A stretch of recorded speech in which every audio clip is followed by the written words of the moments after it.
নমস্কার বন্ধুরা, জানা কিচেনে স্বাগতম। আজকে একটা নতুন রেসিপি নিয়ে চলে এলাম, সমুদ্র ক্যাংড়ার টক। এখন তো আর ক্যাংড়া মাঠে ঘাটে পাওয়া যায় না, তাই বাজার থেকেই কিনে নিয়ে এসে টক বানিয়ে দেখালাম।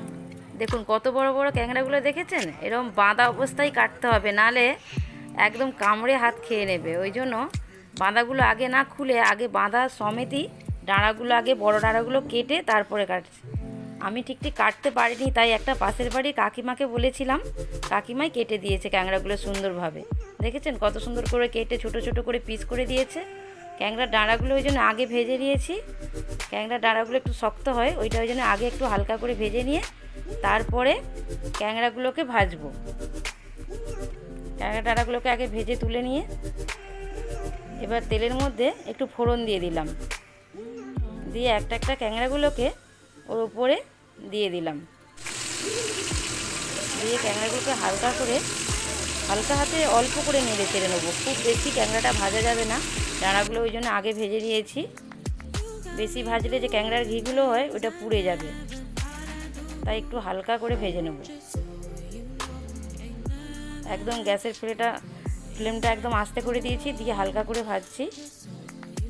দিয়ে ক্যাংড়ার ডাঁড়াগুলোও একসঙ্গে দিয়ে দিলাম, দিয়ে হালকা হাতে একটু নেড়ে চেড়ে নেবো। লবণ আর হলুদ তো আগেই দিয়ে দিয়েছিলাম। এবার আমি যে তেঁতুলটা গুলে রেখেছি ওই তেঁতুলের কাঁধটা দিয়ে দিলাম, দিয়ে আর একটু পরিমাণ মতন জল দিয়ে দেবো টকটার জন্য।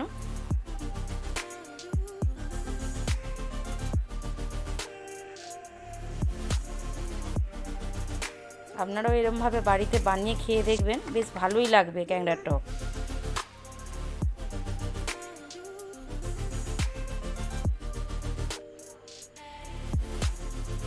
ক্যাংড়ার টকটা আমার ফুটে গেছে।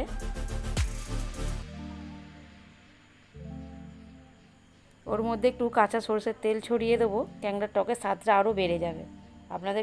আপনাদেরকেও যদি ভালো লেগে থাকে লাইক, কমেন্ট, শেয়ার, সাবস্ক্রাইব করে দেবেন। ক্যাংড়ার টকটা আমি নামিয়ে নিলাম। দেখুন কত সুন্দর হয়েছে ক্যাংড়ার টক। তবে খুব পাতলা রাখলে হবে না, একটু গাঢ় বসা বসা রাখতে হবে, তবে আরও ভালো লাগবে খেতে।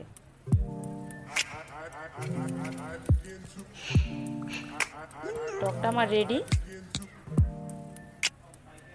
কেমন হয়েছে দেখুন বন্ধুরা। নমস্কার।